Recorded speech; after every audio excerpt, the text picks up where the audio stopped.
All right, well, good morning, everyone. My name is Michael Wilcox. I am the Assistant Director and Program Leader for Purdue Extension's Community Development Program.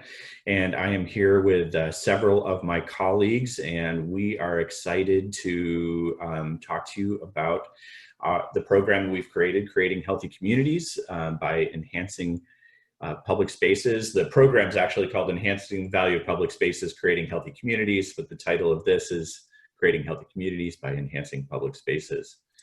Cara, how do I go ahead and move forward on the slides? Am I able to do that, or do you have to do that? So go ahead and hit an arrow and see if that will work, okay? Nope. All right. Try again. No arrows. Nope. Yeah. So you just did it. Did I just do it? Mm-hmm. Okay. Okay. We just jumped over our slide, and one more. There's a lag. This is going to be a great start to the presentation. People are going to start the recording and be like, I don't know if I want to watch this anymore. So again, welcome to Enhancing the Value of Public Spaces, Creating Healthy Communities. I'm Michael Wilcox, and joining me is Cara Salazar. She's the Assistant Program Leader and Extension Specialist for Sustainable Communities at Purdue. Dan Walker, who's our Community Planning Extension Specialist in Forestry and Natural Resources. Lisa Graves, who's an Assistant Program Leader in Health and Human Sciences at Purdue, and Blake Connelly, who's the Assistant Director of our Nutrition Education Program. So we definitely have a diverse presenting group today, and yeah, it represents the diversity of all the different program areas that went into creating this program and this ginormous document, over 300-page curriculum that was created. So let's see if I'm truly advancing the slides here. I don't know what the magic was, Cara, that I used to advance here.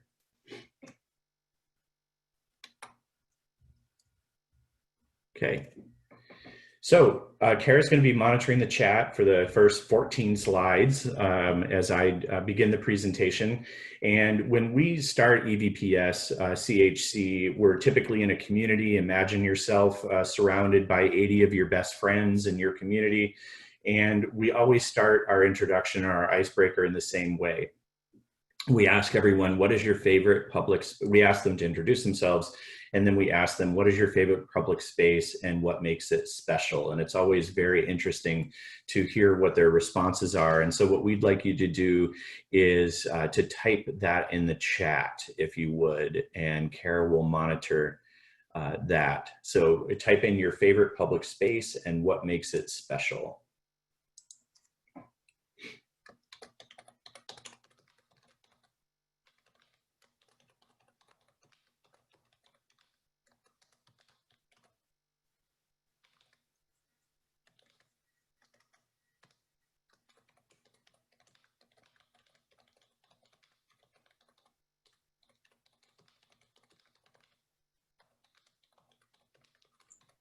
We're getting some really great public spaces, a walking path around Lake Shawnee, community garden farm down the street with music, La Vista Park, trail through the bluffs, McGovern Centennial Garden, and Herman Park in Houston, walking out at Raccoon Lake and State Park, and Community Rail Trail, Downtown Pedestrian Mall, Sunken Gardens in Lincoln, Nebraska. It's great to see the diversity of where people are coming from too. Yeah. Thank you for sharing. And me, because I'm a goofball, I sent it to Cara privately, so I just switched to public and sent it to everyone. Mine is Congress Park in Saratoga Springs, New York. Unfortunately, during COVID-19, all 22 of our parks were closed in Saratoga Springs. I believe they're starting to open up now as we move into stage 2 back in New York. But it's a place to congregate. It's a place to recreate. It's a place to build social capital and to play around and feel better and be healthy. And that's kind of what this program is all about, is helping communities really focus on their public spaces and try to transform their public spaces to places where you don't just cut the grass, but places where you can look across all the community capitals and really make a difference in everyone's lives and ameliorate their quality of life. So now I'm going to try to go to the next slide by performing some sort of magic here. Cara, I'm sorry that I'm struggling so much with this. There we go. All right, I'm going to go ahead. We wanted to introduce the program by playing a video. So I'm going to go ahead and play this video so give you whet your appetite, I guess, for the program.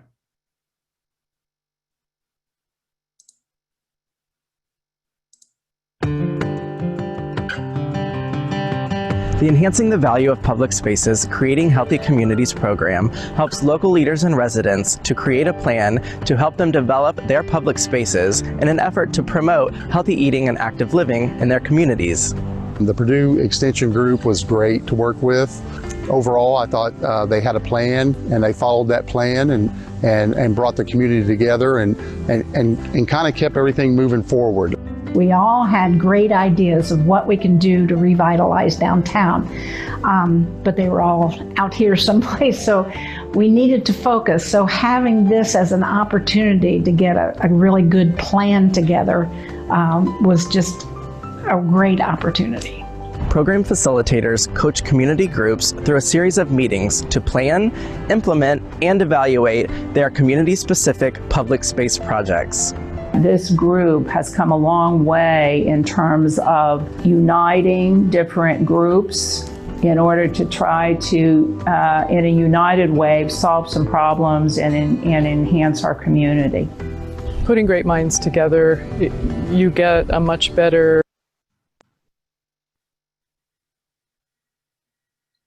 Oop, I didn't touch anything.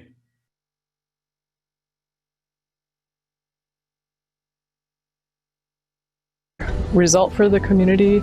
As a result of this program, communities will have a high-quality action plan that they can use to guide implementation of proven strategies for healthy eating and active living. These strategies can include parks, trails, community gardens, and farmers markets, among others. We talked about food opportunities where there might be a community orchard, for example, in a park. There might be community garden opportunities offered. There's connecting trails, there's providing new amenities. We have a lot of food insecurity in our county, and I really think that what we're doing now can help improve in that area. We really are doing something here. We really are planning for the future. So I would say to other communities, this can lead to great things.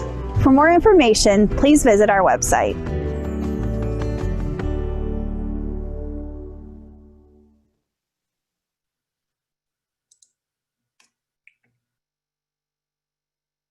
Okay.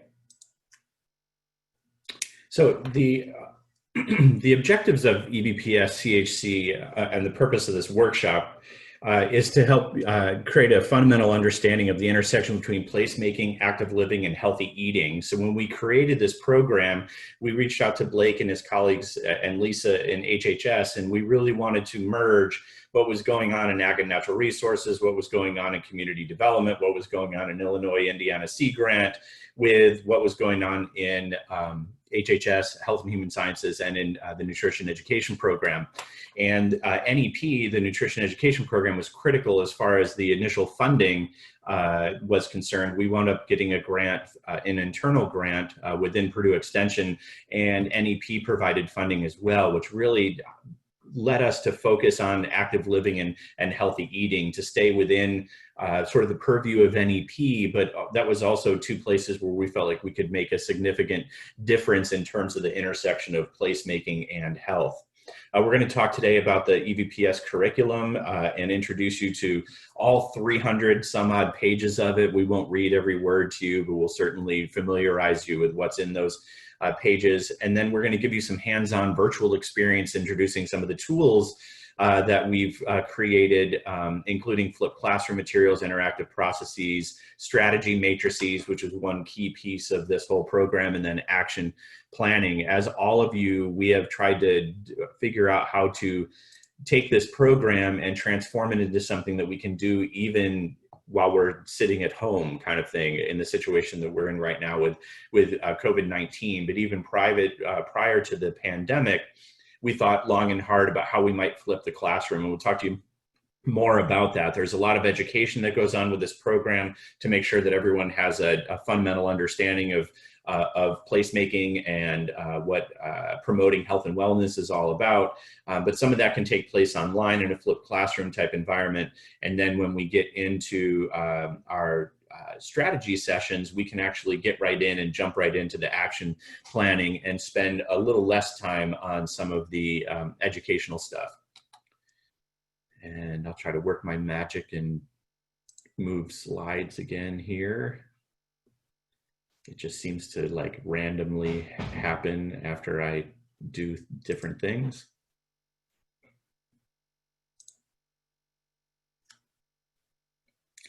Okay.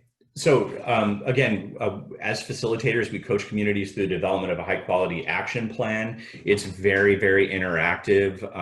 When we were piloting this, and we'll talk about this later, we were in some, I guess, hyper controversial communities, one in particular that I'm thinking of, where the community members were really butting heads. It was actually drawn across party lines. It was very interesting to see. Everyone agreed that they wanted to ameliorate the quality of life in the community, but they had a hard time coming together and trying to figure out how to do that. And so the facilitation really comes into play to try to help deal with some of the conflict that might arise. Certainly the plan can guide decisions to better position communities to take advantage of opportunities to promote healthy living, healthy eating and active living. We'll talk to you today, or we'll introduce you today to Fayette County, where that most certainly happened, and they've taken what they planned using our program and how they are trying to put that into their comprehensive plan, which oftentimes in a comprehensive planning process, health and wellness kind of gets cast aside and people are focused on the traditional things like land use and so on. This positions communities to actually take a more proactive approach and really integrate health and wellness into all their planning. And then as a result, communities are prepared with a public spaces action plan that can boost economic development, improve quality of life, and create a healthier place for individuals and families. And so the idea is, of course, we're all community development extension professionals. The idea is not to create something that's going to be put on a shelf, but create something that can be applied to a whole host of situations and really permeate all of the planning and implementation that's going on in a community. And we'll talk to you today about some of the successful examples of that. So here's our program overview. This is sort of the nuts and bolts of EVPS CHC. It's a community-based program. We have the curriculum, the 300 pages that I've talked about. We have the workshops. They're typically a 5-hour workshop and then several 3-hour workshops, facilitated working group meetings to complete a high-quality action plan. And it's a very iterative process. And the final document after it's shipped off is very much a living document. Communities oftentimes come back to us wanting more data, bounce ideas off of us, or want help with implementation. It also has served as a gateway to introducing other extension programs to their community as they try to implement things and implement their action plan. The action planning process includes education, resources, and a planning framework, if you will. And there's a forum for collaboration and stakeholder input, and that has been very, very successful. We get a lot of really good input from that, and there's a lot of learning that goes on during that time as well. It is approximately a 6-month process from start to finish. There are places that have done it right around that 6 month, and there's others that have taken a much longer time to get finished. And I would say that it's a process that continues, especially if you've got HHS or NEP or CD educators in that community. It's a continual process as they go from action planning to implementation. So application, the final action plan and process can be used as part of the following examples: comprehensive plan update. Like I mentioned, we did that in Fayette County, a 5-year Parks and Recreation master plan submission. We did that in Terre, Haute.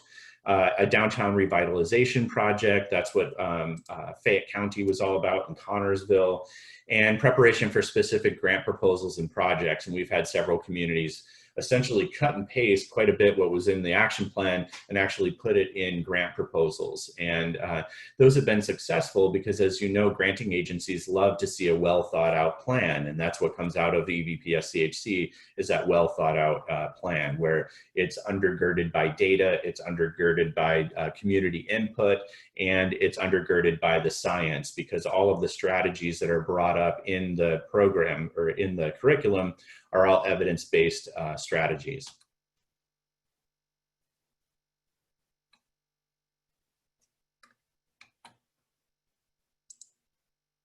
Healthy community. So when we start, we have to start with really a definition that everyone can kind of get their heads around. While it may be intuitive to all of us as community development extension professionals, we want to make sure that everyone understands what we mean by healthy communities. So the working definition that we use as healthy communities are those that are continually developing and enhancing the conditions and resources in public spaces necessary to create healthy food and active living environments for all of its residents and visitors. And I'll let that sink in for a minute. There's a lot of intentional language there, and in 90 minutes, we don't have a lot of time to really pick this apart and really highlight all of the intentional language there, but there's a lot there. We're very intentional about public spaces. We're very intentional about healthy food. We're very intentional about active living. And we're really, really, really intentional about the fact that this is continually developing, that we're enhancing, recognizing that there's a foundation that's already there, and it's for all residents and all visitors. And so since the first day that Cara and I started bouncing this idea around back in 2012, inclusivity and diversity and equity have been at the heart of everything that we've done. So this is something that came out in the sort of the mid 2000s, and it's a drum that we beat throughout the program. It's that 3 behaviors, physical inactivity, poor nutrition, tobacco use, leads to 4 diseases, cancer, heart disease, type 2 diabetes, and lung disease, which contributes to over 50% of the deaths in the United States. This is a pretty powerful message. It doesn't necessarily get everyone to change their behavior immediately, but when we meet with everyone in that first 5-hour session, it helps them understand the rationale for why what they're doing is really, really important, and the effect that they could have by really thinking about their public spaces and reimagining them as a place that could contribute to health and wellness to everyone.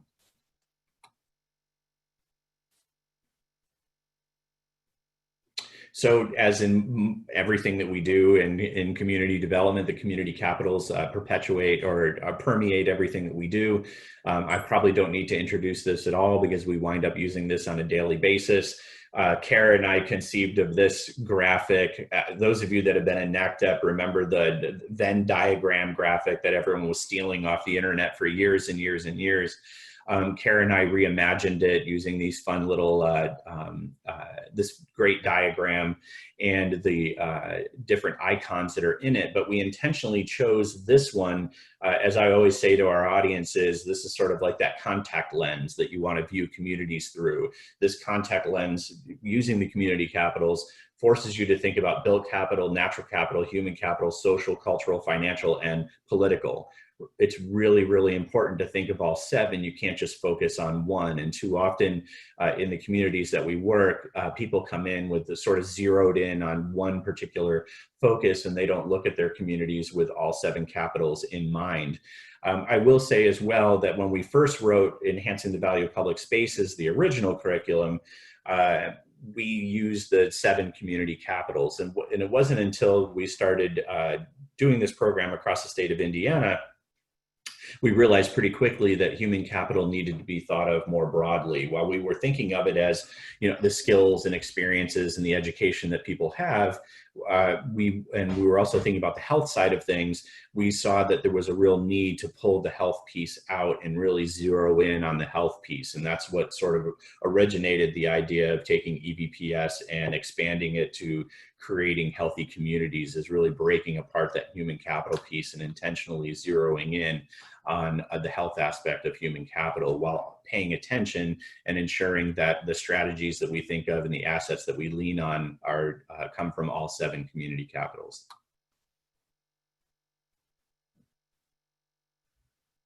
And with that, I'm going to hand things off to Blake, and hopefully Blake has an easier time switching slides. Michael, you go through this slide as well. You would like me to go through this? Yes, and then Blake does the next one. Thank you. Perfect, no problem. So community capitals, no one's surprised by the fact that we invoked the community capitals, and I'm sure as a community development extension professionals, you're not surprised that we invoke appreciative inquiry as well. And that's really the crux of the planning process that we go through. Before, when we were doing EVPS, when we were defining the issue or the problem, we were really hyper-focused on public spaces and all the different impacts that we could derive from public spaces. Here with creating healthy communities, we kind of turn that on its head. What public spaces are the focus. Typically, the problem that we're defining is along the lines of health-related issues, health and wellness issues, and we're going to go through those as we go through the rest of this presentation.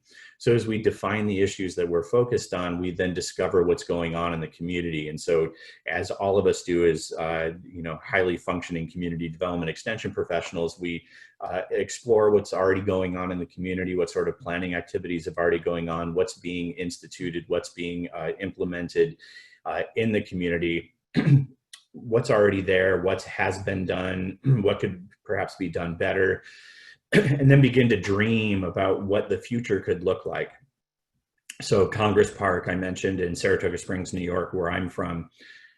Me as a Saratogian, I would like to think that the place is perfect and shouldn't change. You know, in many aspects, it's the same place that I was introduced to in the early 70s after I was born.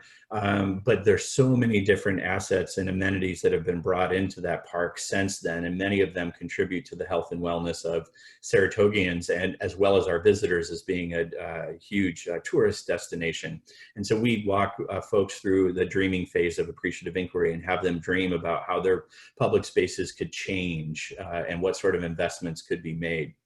Then we go into, of course, the design process that, okay, if we're going to get beyond just mowing the lawn, how are we going to realize our dreams, and how do we go ahead and design around the dreams that we have and the strategies that we want to implement? And we've got some really cool examples of working with our landscape architecture program and actually actively designing some of these spaces, which has been great.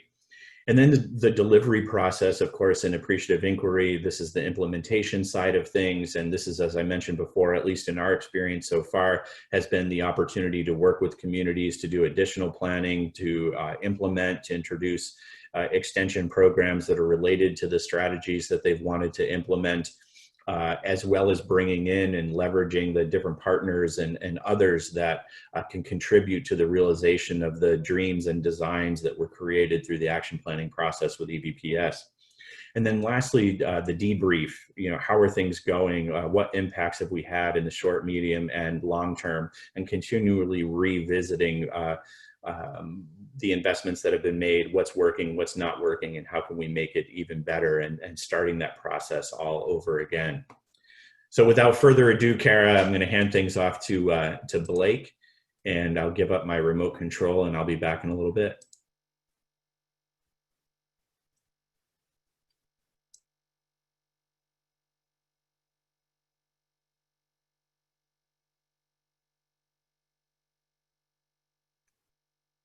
Good morning, everyone. Hello. I think I finally have control here. My name is Blake Connelly, as Michael mentioned. I am the Assistant Director for Purdue Extension's Nutrition Education Program. And if you're not familiar, we are the SNAP-Ed implementing agency for the state of Indiana. So I'm sure many of you in your states have SNAP-Ed implementing agencies as well that you might be working with. I do not come from the community development world, so I bring about more of the public health perspective into this program. So what's unique about our program is that it combines the socio-ecological approach, which is commonly used in the public health world to address change, combines it with the community capital framework that Michael's mentioned, in an effort to create healthy communities across multiple sectors of influence within our communities. So as you can see here from this description, we've kind of overlaid the community capitals within the socio-ecological framework, and we feel that they crosswalk very nicely together. So our individual goes with our human capital, social and economic environments fit within our social, culture, and financial capitals, and the physical environment deals with our built natural capitals. And finally, policy fits very nicely with our political capital.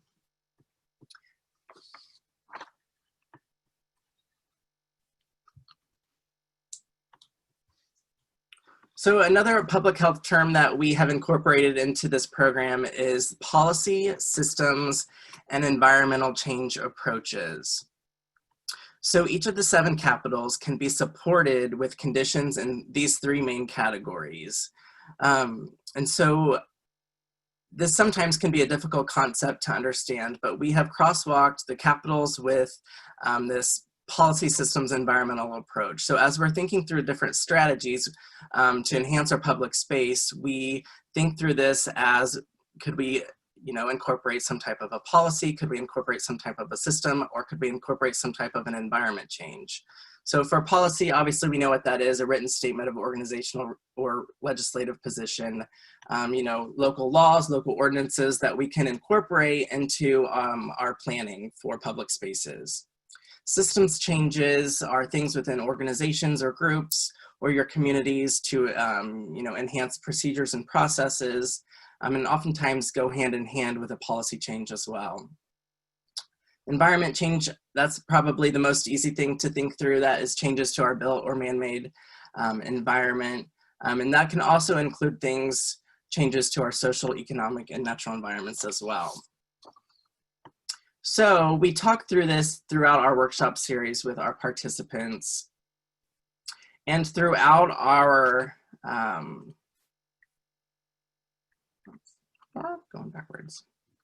throughout our workshop series, in our curriculum, we have provided strategies and examples that fit within the active living category and our healthy eating category, since that is what our program focuses on. So we have all kinds of research to support different policy systems and environment approaches. So it's important to think through the inclusion of the community capitals framework with the socio-ecological approach and the policy systems approach to develop these strategies that will help us move our action plan forward in this community. So an example here for our policy would be to adapt and implement a complete streets policy, perhaps. That might be a large effort there in your community. A systems change could be incorporating health considerations in all governing land use documents. And environment change might be developing or maintaining a network of walk or bike routes in your area.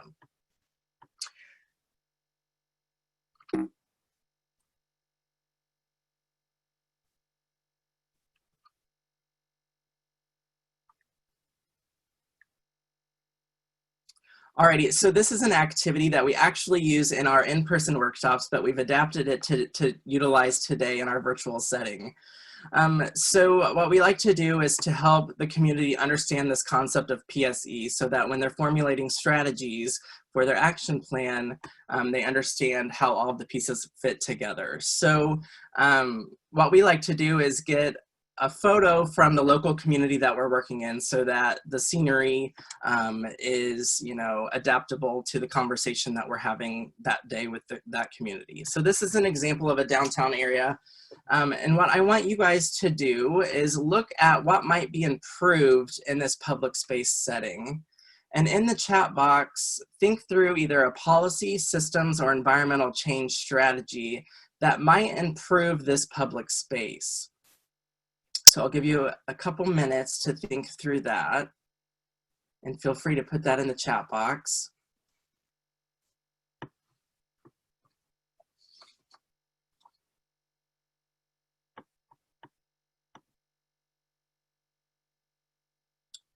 Complete streets policy or handicap accessible for everyone. Yes, that's great. Note of no green space in this photo. No places to sit and stand. We could change our environment and include crosswalks, tactical urbanism, seasonal planting in the triangular corner unit. That's awesome.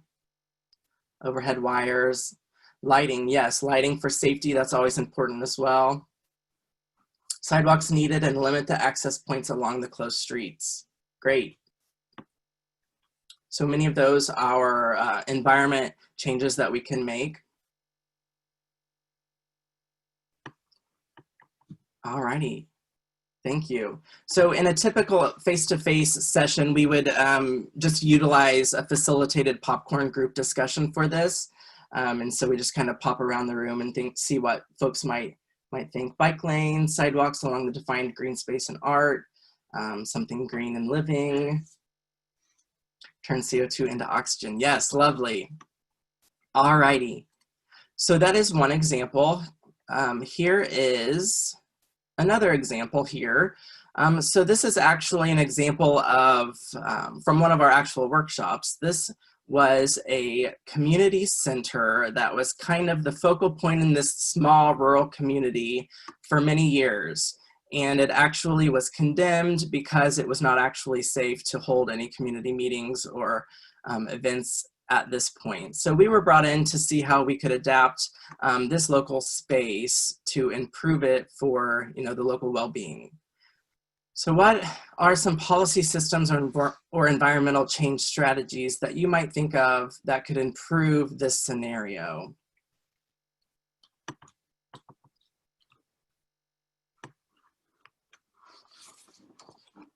This one's a bit harder.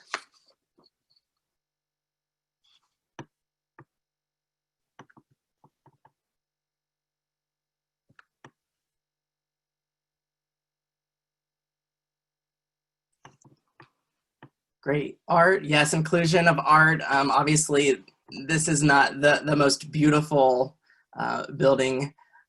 We could enhance that perhaps by adding some art, some sculptures, living things, add more color. The scene is monochrome, yes. Signage, seating.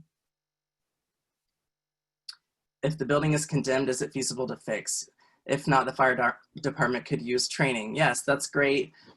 We actually worked with this community to re-envision this community center, to redevelop it. With that comes a lot of community conversation. There's a lot of historical value to these old buildings. So we take all of that into account to the conversations. A rain garden, that's great. Educational signage, murals, lovely.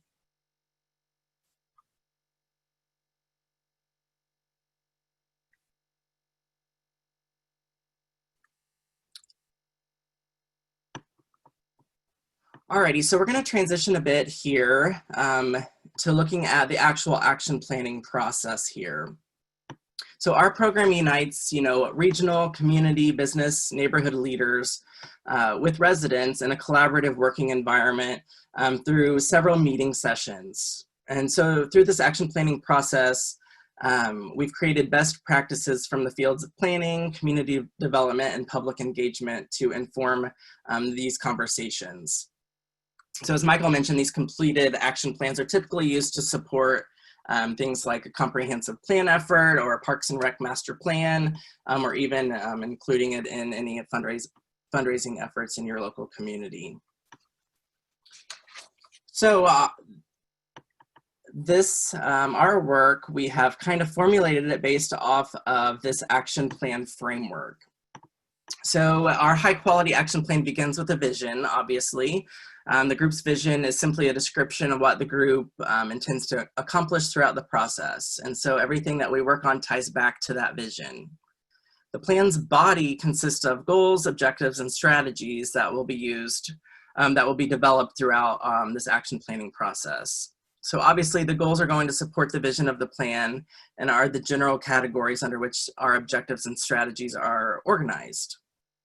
So the goals will help us describe the overarching results for achievement that the group hopes to seek. From there, we'll develop SMART objectives that will help us clearly define our objectives in an effort to reach our goals. And then finally, our strategies, which we've shown some examples already, incorporating our PSE efforts, will be used to move along our activity and the output used to meet each objective. So typically we divide our strategies into short, medium, and long-term categories so that we can see, you know, how this might play out together. And Karen and Dan will walk us through an exercise that will help us see that a little more clearly here a bit later. But as shown, the community capitals include the broad array of community assets that are the foundation to our action plan here. Alrighty, so with that, Lisa's going to dive into our action planning meeting series to give you an idea of what that looks like.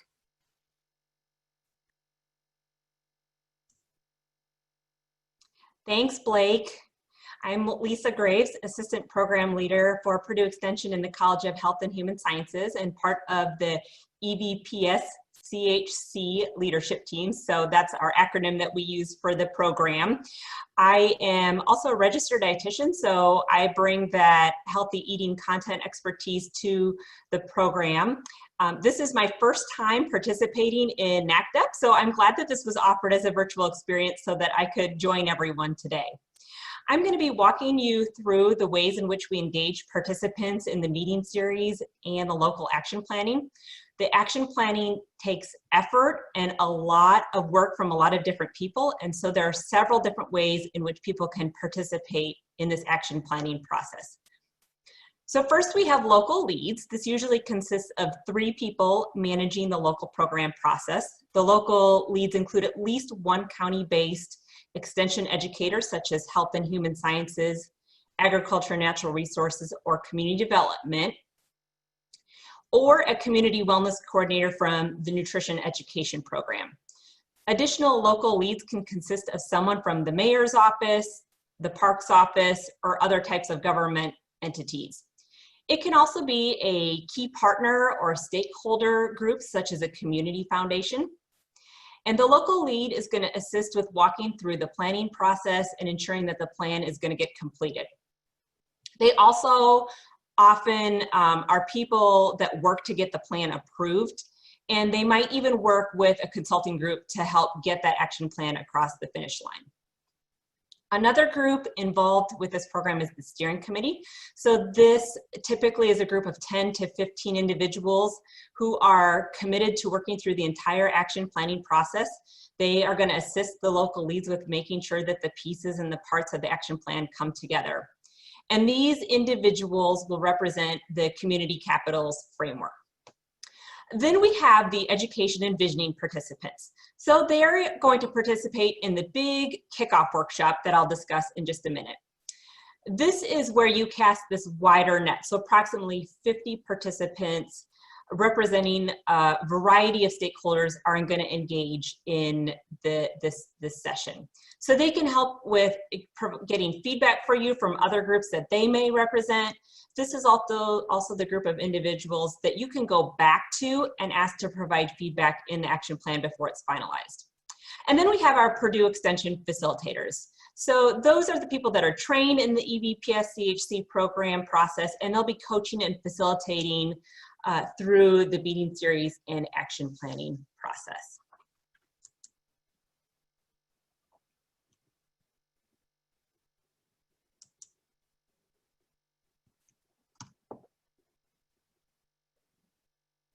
Okay, So to do this, we've developed 4 different types of meetings within the meeting series. I'm going to walk you through each of them. It's important to note that while this curriculum outlines the process, it still needs to be tailored to the community you're working in. And I'm sure speaking to this group, you already understand the importance of that. So we always start with scoping sessions. So at the bottom of the screen, it says 2 to 3 sessions, but it really depends on the group that you're working with within the community. We start with a phone call or a webinar so that we can talk about the program and the benefits of the action planning process, and so that we can understand what the community is interested in working on. We then do a local site visit with the team that will be facilitating, along with the local leads, so that we can finish some of that environmental scanning worksheets that we go through in this process. This helps us to ensure that we're aware of any other planning initiatives that might be taking place or that might have taken place in the past. It also provides us an opportunity to gather other documents that the community may have been working on that would inform this process. Then we can start working on the logistics. So things like agendas, workshop dates, the budget, coaching the local leads to contact lists. So we use the community capitals to inform this list and ensure that a diverse perspective is being represented from each of those community capitals in terms of who's going to be invited to that first kickoff workshop. So we accomplish all of this during our initial scoping sessions. This prepares us to kick off a more public and engagement side of the planning process through the Community Education Envisioning Workshop. As Michael mentioned, we now have kind of 2 options to do this. We have a flipped classroom style where participants watch a series of videos prior to attending the workshop. And in this way, we can narrow down this visioning workshop to 3 hours. So if you choose not to do the flipped classroom option, it's around a 5-hour education and visioning workshop. And the difference is how you deliver the core content to be able to prepare the participants to provide feedback throughout the process. So some of the things we'll go through in the workshop is a lot of data and information related to helping people make the connection to healthy communities. There's a localized community data snapshot we'll walk through with the local leads that goes through different current conditions and where the community is at now.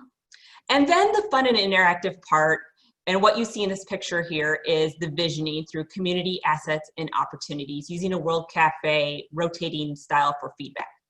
So it involves a sticky wall, and there's lots of colorful notes and brainstorming that take place as part of this. So you'll get to experience this a little bit in a few minutes. We take the information from this first workshop to prepare us for the session 2. This is where your steering committee comes into play.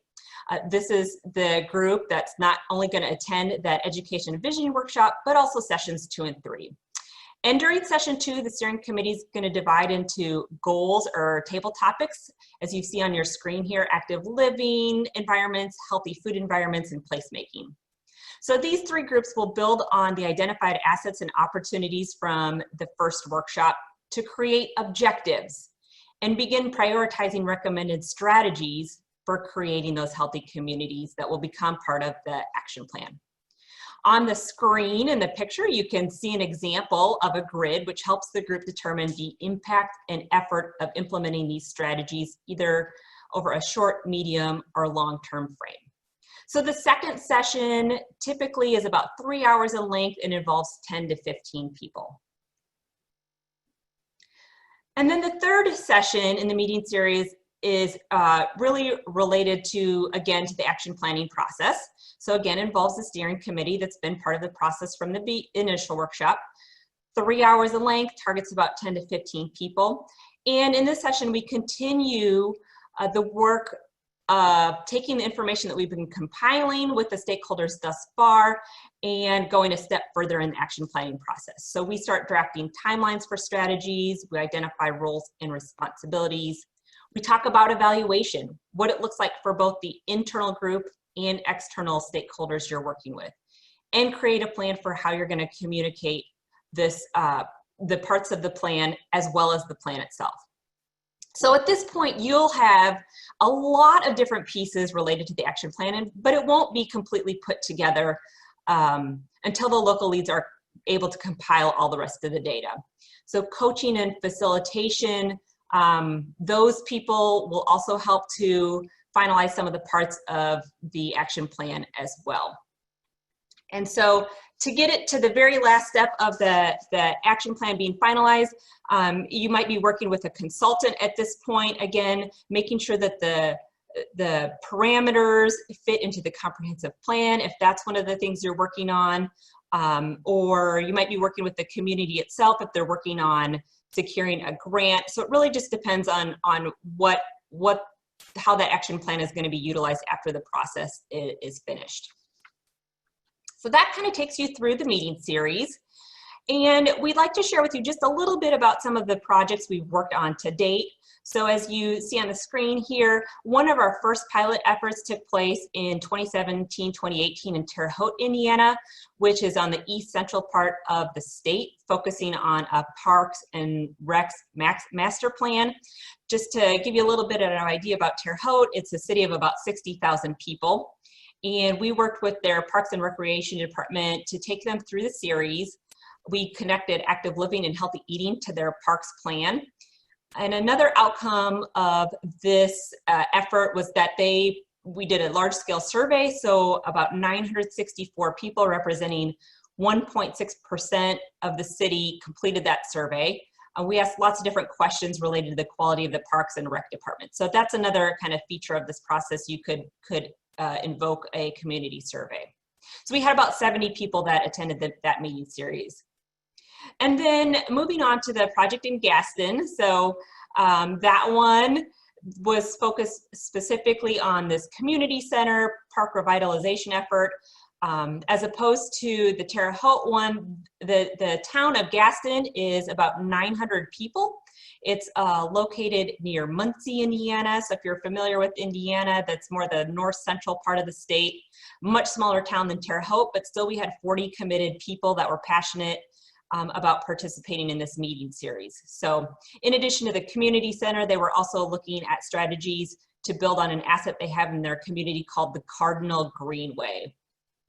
And so one of the nice things about this project too is being that we're working in local communities, after the action plan is developed, we can also provide support in terms of implementing action plan and any supporting roles that might be necessary to help with assisting with that piece of it.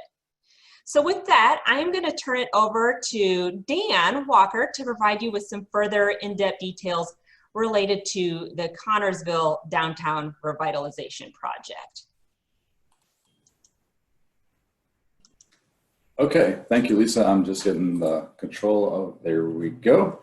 Yeah, so I'll talk about Connorsville. This is the project that led into the comprehensive plan update. That was the other presentation that I did. But I'll kind of run through this sort of quick so we can get to some other things we wanted to do. So for Connorsville, it's a community of 12,000 people in a rural setting. And the focus here was going to be on active living and healthy eating. Getting back to the importance of the scoping meeting, we identified through the scoping meeting that connectivity was a concern, food access was a concern, and economic decline in the downtown. Oh, I don't know what happened. There we go. Economic decline in the downtown was a concern of the scoping group. And so those tied in nicely to the goals of active living, healthy eating, and placemaking. So it really looked like Connorsville was going to be a good fit for the program. And so that's the goals that we pursued. So going forward, and I clicked or pressed the button.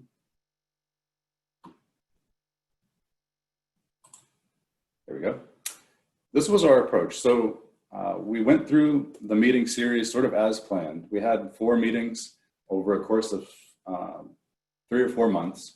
The workshop planning was kind of coordinated a great degree by the community wellness coordinator. So it had a figure for healthy living sort of as the figurehead and lead for the program. And we harnessed the existing social capitals in the community of Community Voices Project and also Discover Connorsville. And so those people provided the history and the local knowledge of the community to do the brainstorming of assets and start doing the action planning process. So like I said, we met monthly. As you can see on the right, there's a sticky wall with a bunch of information. The reason why we had to meet monthly was to process all that information and get it into a format that we could then come back at the next meeting and present in a constructive way to give people an idea of what happened before and also where they could go. And the education session focused on health in the built environment. We used a variety of data sources there, from the county health rankings from Wisconsin to various other things. But we presented all that information in a 5-hour education session for the beginning to about 50 participants, as Lisa said. And then the results, we put together a community-led action plan with objectives and strategies for increasing healthy living and active living and placemaking within the 18-block downtown. There was some vacant properties. There was concern about the access to food, access to active living opportunities. And so those were all the things that they developed objectives and strategies to address. And we also partnered with the Purdue Landscape Architecture program in the College of Horticulture and Landscape Architecture. And this was sort of a parallel process where students under the leadership of Dr. Aaron Thompson met with the community a couple times and put together actual plans for like physical renderings and, you know, the nice depictions of what it could be. They sort of envisioned the future for these downtown vacant parcels. And one of the ideas that came out was to do community gardens in these parcels. And so that was sort of the design where it merged placemaking and active living and healthy eating all in one in the downtown. So that led on to a few other things that were considered success. But here's our lessons learned from this program. So of course, the importance of the scoping meeting was huge to understand what the local needs were and to determine that this program was a good fit for the community. We found that the process supports collaboration and minimizes conflict. I think Lisa described the process of going around at different tables. We mix up the groups a lot to get different mixes and different perspectives on each one of the community capitals as we move through the program. And then delineating the roles of consultant, extension team, and community leads. This is important from an administrative aspect, just to make sure that invitations go out at the right times and things get in the paper and sort of advertised properly. And then during the process as well, who's doing what, of course, is important. Providing support for implementation and follow-up. A lot of times we find that in the last meeting, they get a lot done, but they may not get everything done that they sort of envision being able to do. So we would provide some ongoing support for the development of the action plan, filling out the rest of the boxes that we had set up for them. And finally, through the Connersville program, we did a lot of the education in that 5-hour workshop, which proved to be a lengthy period of time and a lot of information to folks to process. And so we developed a flipped classroom model to move that sort of before the process begins so that we can spend the time in the meeting a little bit more efficiently. And so there's a range of podcasts and videos that we ask participants to watch prior to attending to get them up to speed on what are the community capitals, what are the strategies, objectives, and what are some of the outcomes of the program. So with that, I think I can turn it back over to Cara to pick up discussion on the community toolkit. Great, thanks so much. So, hi, I'm Cara Salazar. I'm an assistant program leader and extension specialist for sustainable communities with Purdue Extension and Illinois Indiana Sea Grant. So what we're going to transition now into for the last bit of time that we have together is to model and demonstrate some of the engagement techniques that we use. And keep in mind that we had to do this, we pivoted and created this in a virtual format. Usually we would be in person, but this is also a great opportunity to think about new things in a new way and have the opportunity for engagement and feedback online. So we're going to demonstrate some of the things in the toolkit that we have as part of the curriculum and what was just discussed through the different slides that you saw too. So how we're going to do that is we're going to plan for a public space using a scenario that we created, and we'll provide an introduction overview of this public space project. We'll also share a little bit of a data snapshot so you can learn a little bit more about how we do data snapshots, and we're interested in learning from you as well.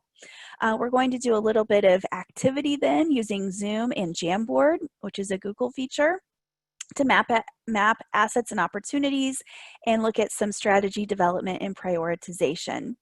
And we typically would be breaking up into 3 working groups, but to enhance learning and keep things moving, we're just going to stay together and focus on an active living working group simulation with all of the facilitators together here.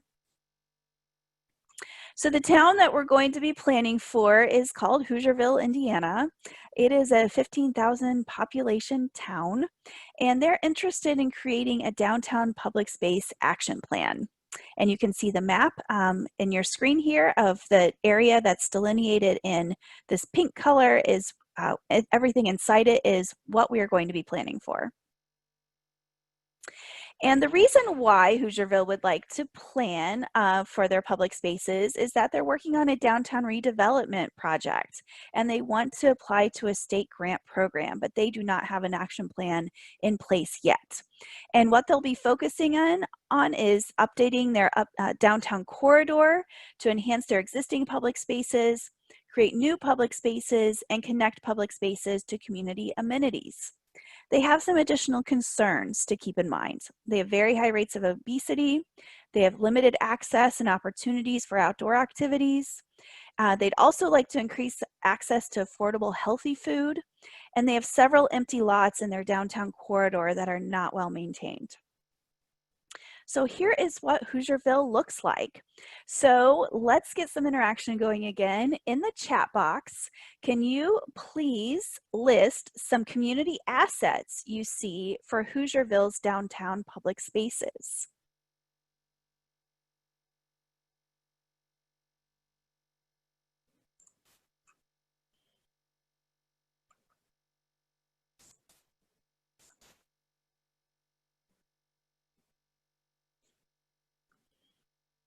So we're seeing things like bus stop, historic buildings, trees, great old buildings, undeveloped open spaces, 3-story buildings with possibility of mixed use, potential trails or sidewalks, a walking path, local businesses, and it looks like a traditional downtown.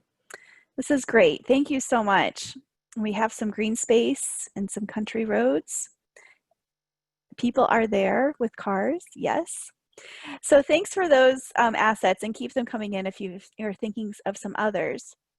So now looking at the photos from a little bit different lens, where do you see some opportunities to enhance their public spaces? So please go ahead and type in chat how you think they could enhance their public spaces.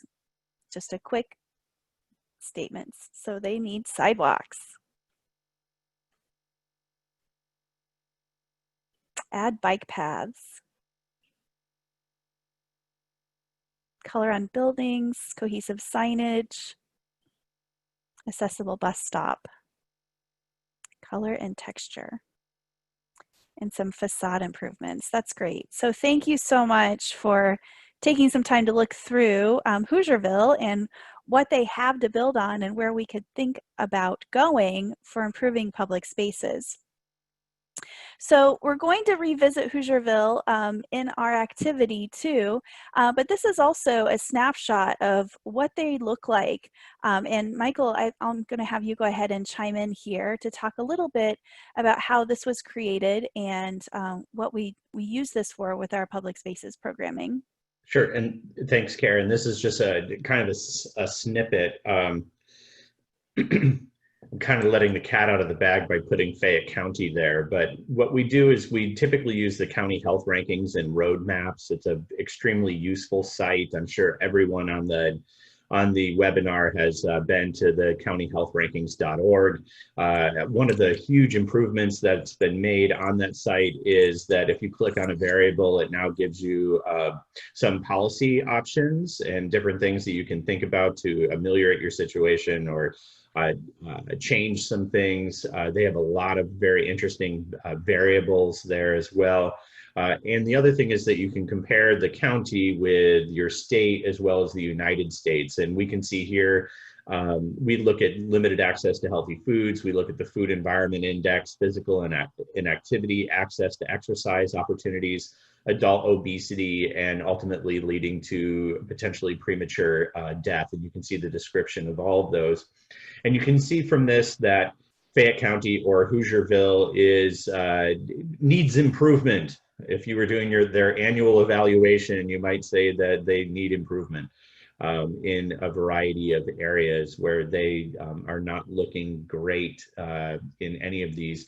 And you can see also Indiana, in comparison to the United States, we as a state have some places to improve as well.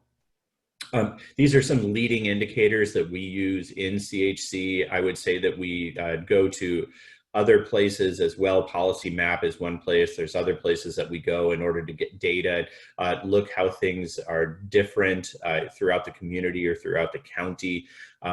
Things that are missing here, we can look at disability, we can look at substance use disorder outcomes, we can look at a whole host of things. We try to tailor it to the community, tailor it to the conversations that we've had with them, the known issues that we're dealing with. We want to make sure that we're working off of a good sound base of data. But these are some of the leading indicators, given our focus on healthy eating and active living. These are some lead indicators that we use. I'll end by saying that there are some communities that we've worked in, or some communities that we are aware of, where they've actually moved the needle on these indicators. It's taken time, literally 5 to 10 years, but we've actually seen improvement in their rankings, and we've seen improvement of these indicators. It wasn't this program. This program's too new to have that happen or make that happen, but we are heartened by the fact that we've seen evidence of communities actually taking some of the strategies that we employ in this program. Having done so a decade ago, they've actually been able to move up the rankings in a good way and drive down some of the variables here in a direction that's more in line with what the US is looking like. And so that's exciting. I think with that, the next slide, in the chat box, just quickly, I know that we're running out of time, and we do have a really cool interactive activity that we want to take you through. There's a plethora of data sources out there. County Health Rankings is one that's publicly available and a lot of people are comfortable with, but we're hoping that you could add some others that you commonly use in the health and wellness arena or community development arena, perhaps, that would be relevant to creating healthy communities. If you want to put those either URLs or the names of those data sources in the chat box, that would be great as part of our conversation.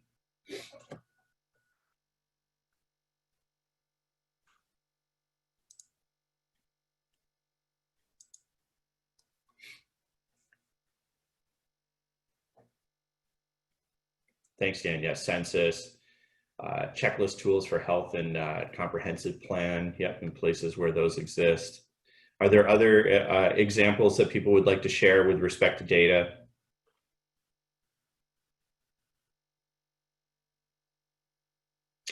All right, if not, let's move on because we want to get to our fun interactive activities. Great. State GIS data sets. Thanks, David. Excellent, and thanks so much. So now that you've learned a little bit more about Hoosierville, and we've looked at some of their assets and opportunities, and we understand a little bit more about their current conditions, we're going to transition into some more action planning. So I'm putting this slide up again just to remind you how we're walking through an action planning process with our facilitation. So when we start working with the community, we are focusing on bringing together a group under the vision of creating healthy communities for a healthy and thriving community. And typically we're working through 3 goals, which is placemaking, healthy food, and active living environments. And the way that we structure our engagement plan is that these 3 goals then become the working groups that we're breaking up into smaller groups to run through activities so that we can create objectives and strategies that form the framework of our action planning process. So to model that today, we are going to be focusing on active living environments. And we're going to run through how we create objectives and strategies for active living. And to do that, we're going to now use Jamboard. And so Dan, please share with us how to get into Jamboard. Yes. Okay, so I will be sort of the participation, I coined a new term while I was sitting here thinking, participation jockey. So we're going to be moving between your web browser and the Zoom screen. And so I've clicked the link here. I don't know if I can get the same options through sharing the screen. Yeah, so in the chat, actually, Blake has copy and pasted the Jamboard location. So if you click that link, you'll be taken to the Jamboard, and it looks like we have about 10 of you have already done that, 13 now. So for those of you who aren't familiar with, oh wow, did it open? You've opened it. Somebody's opened it.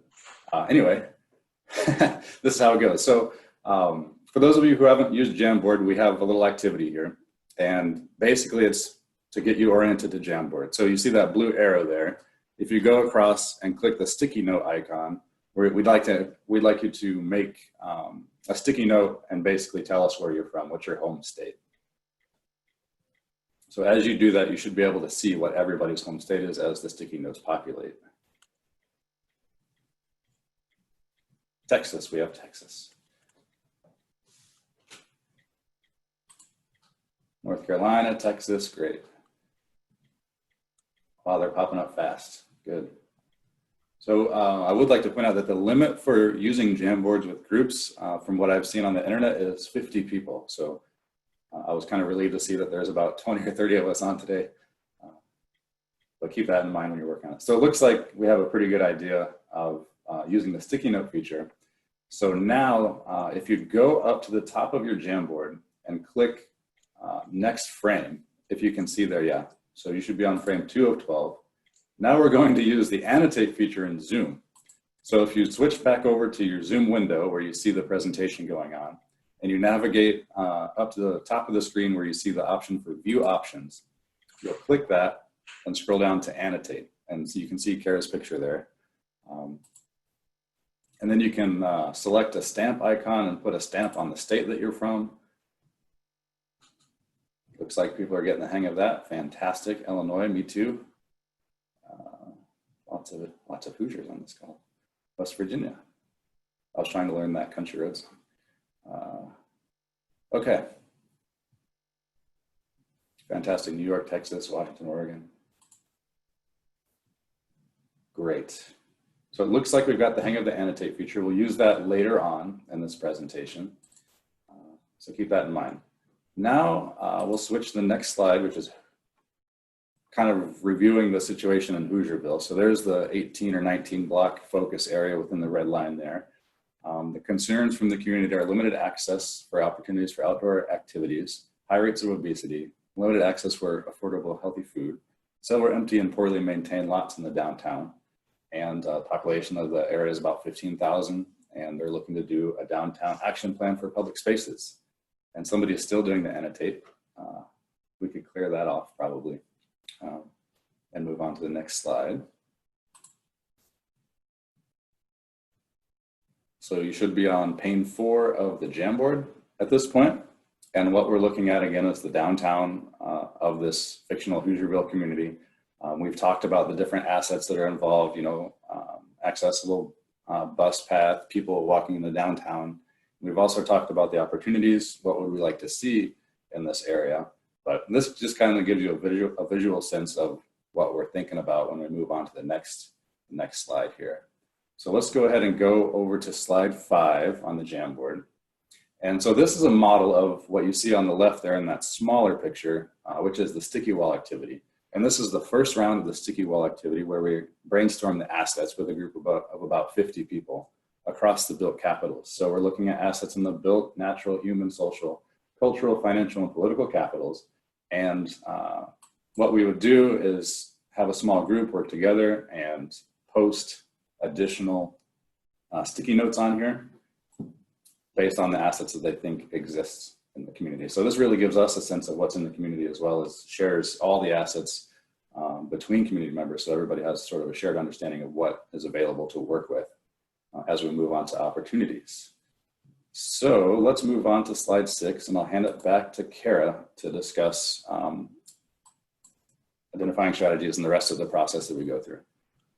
Okay, great. Thank you so much. So as I pointed out on our action planning framework or flow charts, we're going to go through how we work through assets, opportunities, and identifying strategies.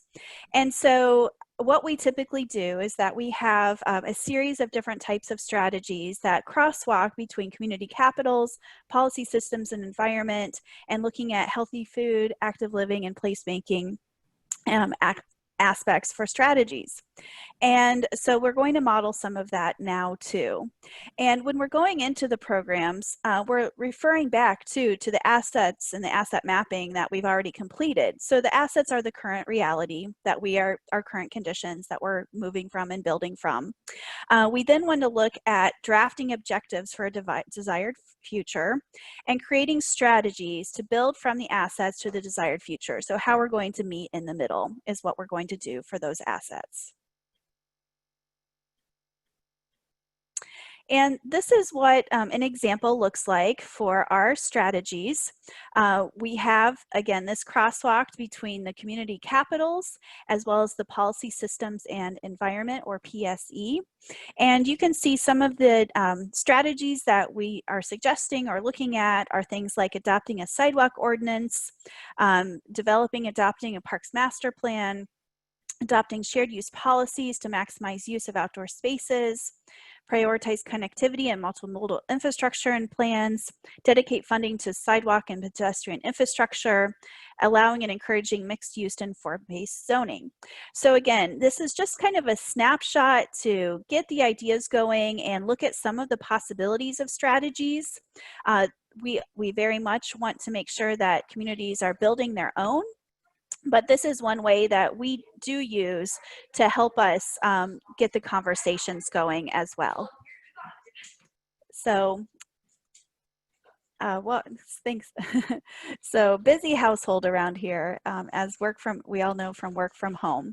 So what we're going to do now is we're going to model some active living opportunities. So thinking back to where we were, with thinking through the assets and opportunities, and now that you all have had a chance to be experts in Jamboard, we're going to have you use the sticky note feature and think through some active living opportunities for Hoosierville. And you can organize them underneath each of the community capitals here. They don't necessarily need to follow policy systems and environment either. That can come later. But thinking through a brainstorm of opportunities, please go ahead and use the sticky note feature here and go ahead and create some opportunities.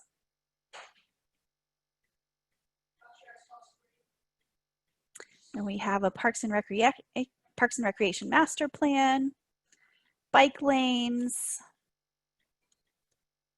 cultural activities that focus on the arts, transportation plan, excellent.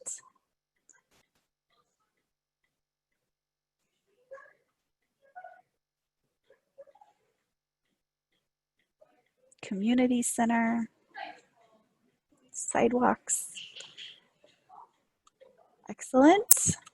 Cooking classes using ingredients from this farmer's market. How about we put that under social here? Community education program for healthy eating. Could put that under human. Bookshare box. Excellent. Food share boxes. Another great idea. Community walking nights. Green space and trails. Excellent. Let's get just maybe a couple more up there and we'll transition to our next activity. Community walking nights and signage for trails. Excellent. So let's go ahead and place those where we'd like for them to go.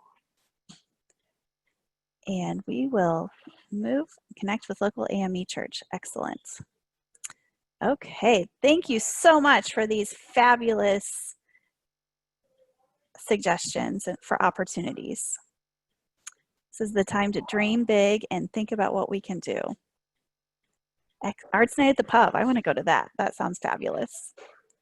Okay, I'm going to move on to the next screen now. So this very much models what we would be doing. Also in person, people would be going to tables and writing down opportunities based on the community capitals, and we would be posting them on the sticky walls. So this is our virtual sticky wall that we're using today. The next step that we do is that we want to help the community set objectives. And so how we use this in our process is that we're referring to the worksheets from the previous sessions and the example strategies checklist that you have. And then you want to group the opportunities into general headings and themes using the sticky notes. So these themes then become our objectives. And we don't worry too much during the sessions about wordsmithing and getting it just right, but we want to have an opportunity for the groups that we're working with to create their own objectives and have the insight into the plan that they want to see in their community.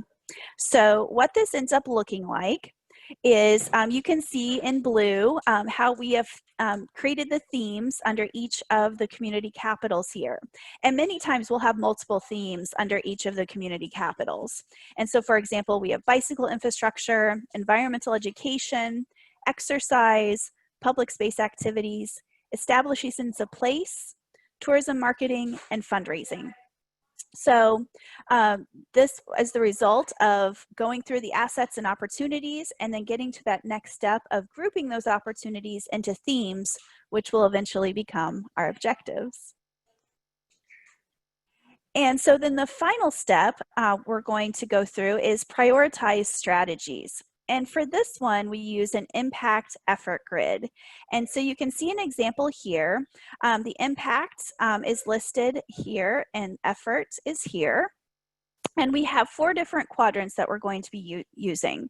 So if a strategy seems to be pretty easy and it has a major impact on the community, it's going to go in this first square.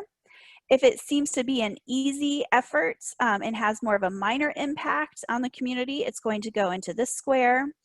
If it's difficult to implement and has a major impact on the community, it will be number 3. And if it's difficult to implement and has a minor impact on the community, it will be number 4. And so what we do for this type of a prioritization, this is a conversation we have in the working groups for the strategies that we've thought through and want to develop further. And so this is one way that we can work with the groups to think through what we'd like to do in the short term, the medium term, long term, or maybe that's not exactly as appropriate for this plan as it could be. So these numbers then correspond to suggestions for the time frames for our strategies. So example, this number 1 quadrant becomes short term. These are things that we do within the first year.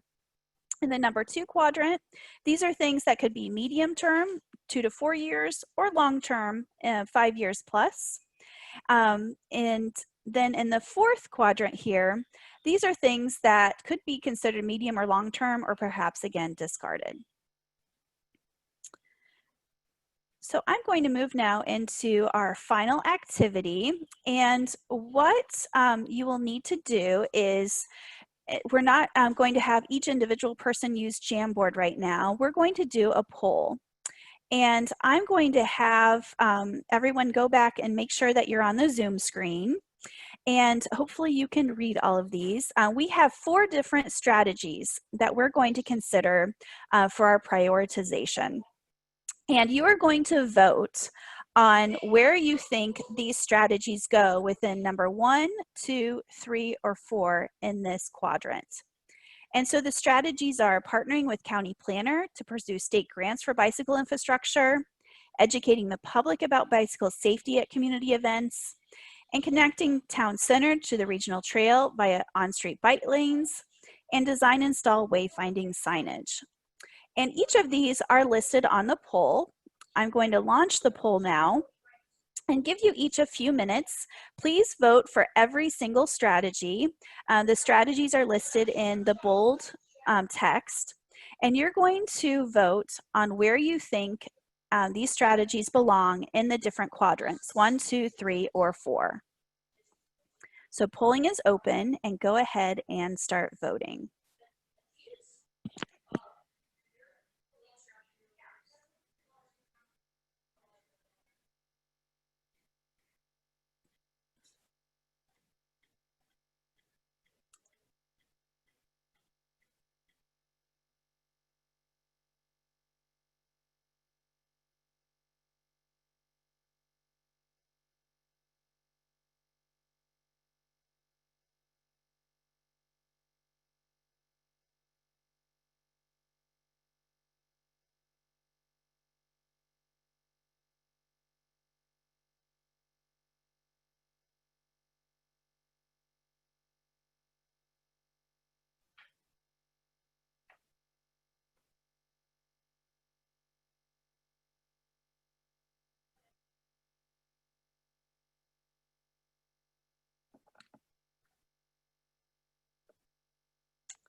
Okay, let's just give everyone another minute or so to finish your voting.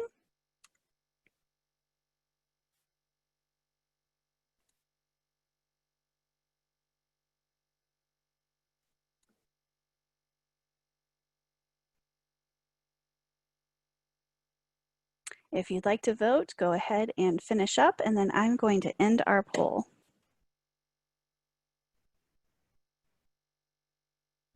It will close in 5, 4, 3, 2, 1. Okay.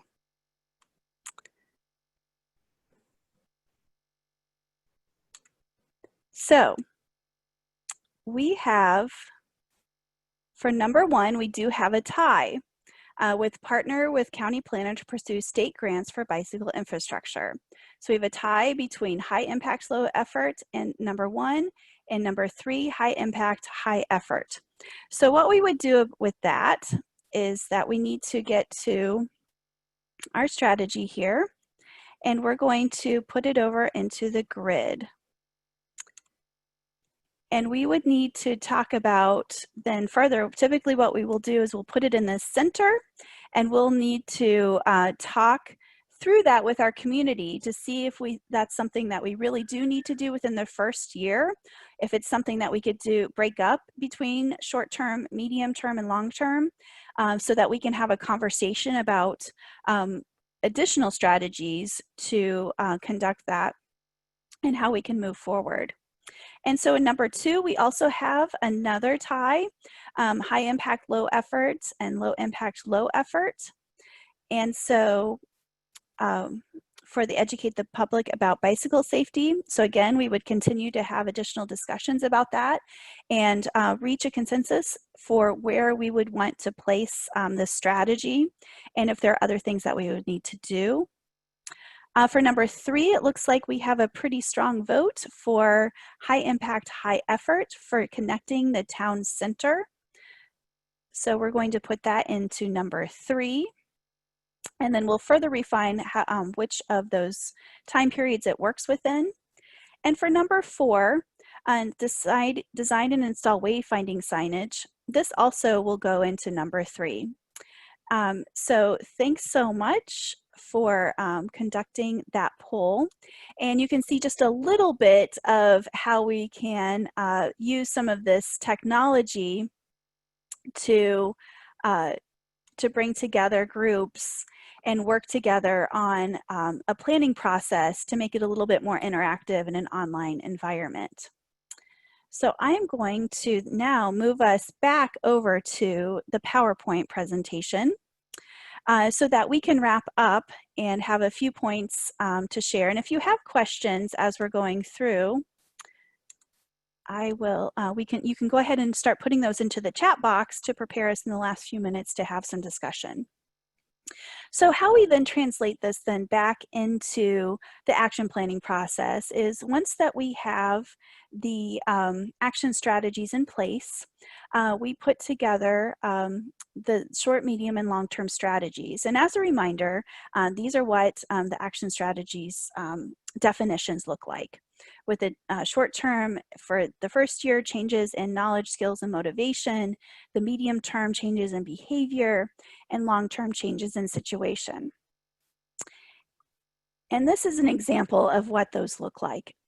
So within you can see how a short-term strategy could be crafted based on working through this type of a process, as well as medium and long-term.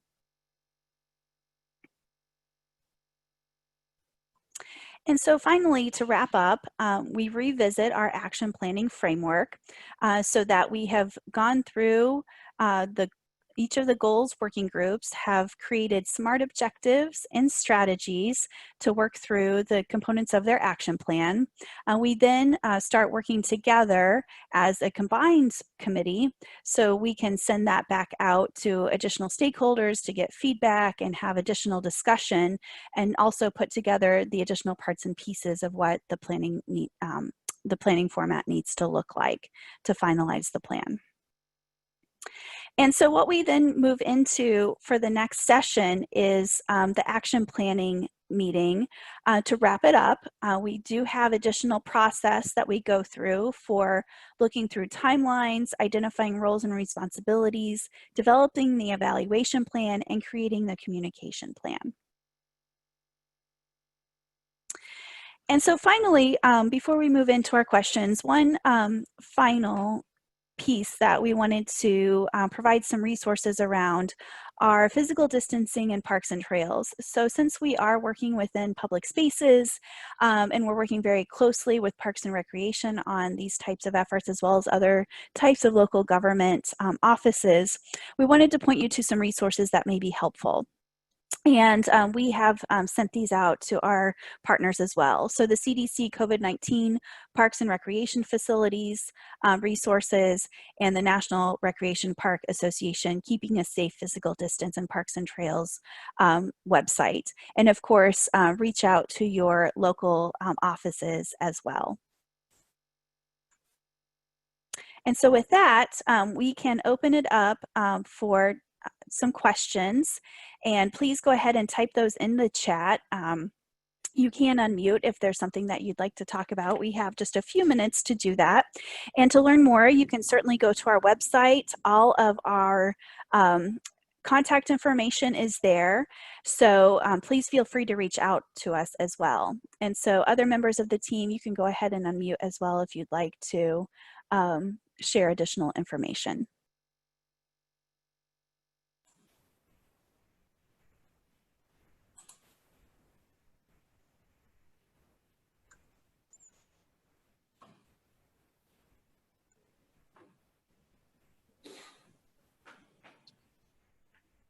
We do have a question here. How do you address greenlining public spaces that we heard from the keynote speaker on Monday?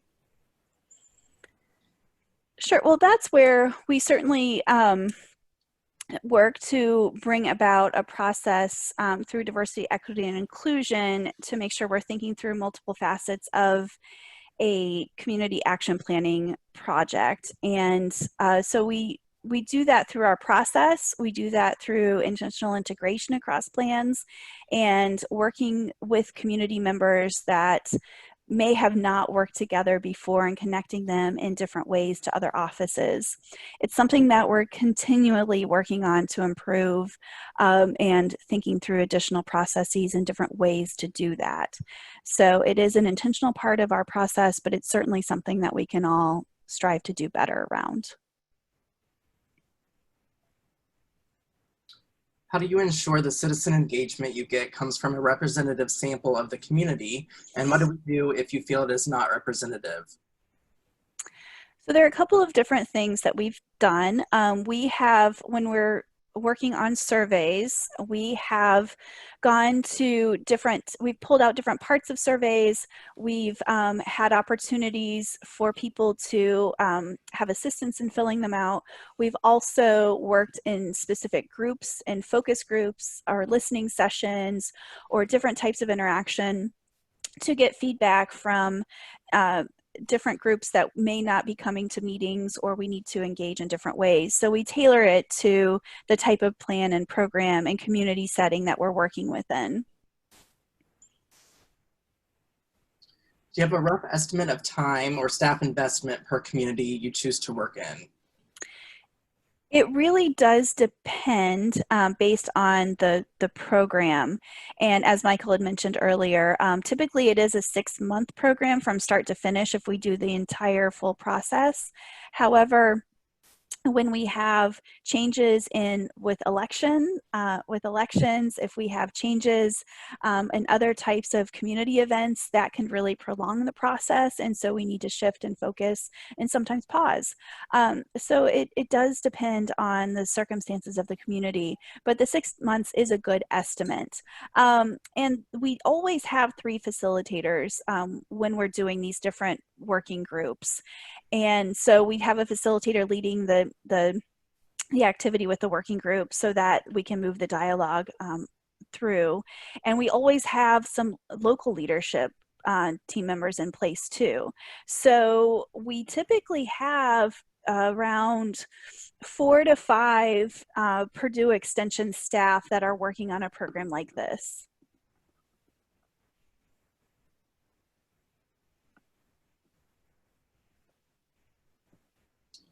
Are communities finding us primarily through health or placemaking priorities?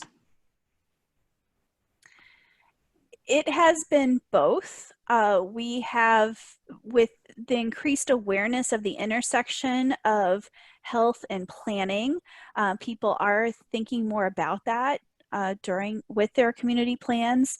But then when we're going into a community that may be working on an update for a Parks and Recreation plan or a comprehensive plan, we're also introducing this as an option, and that is also garnering interest that way too.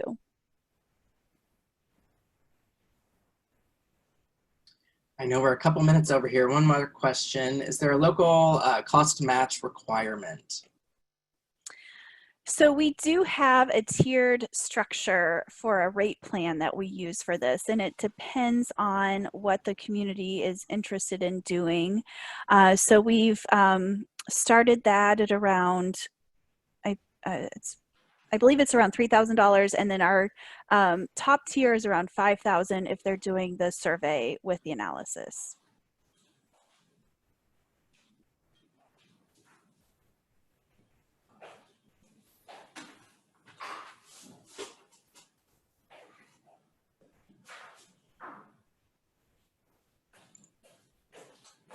So Cara, I guess it's 12:03.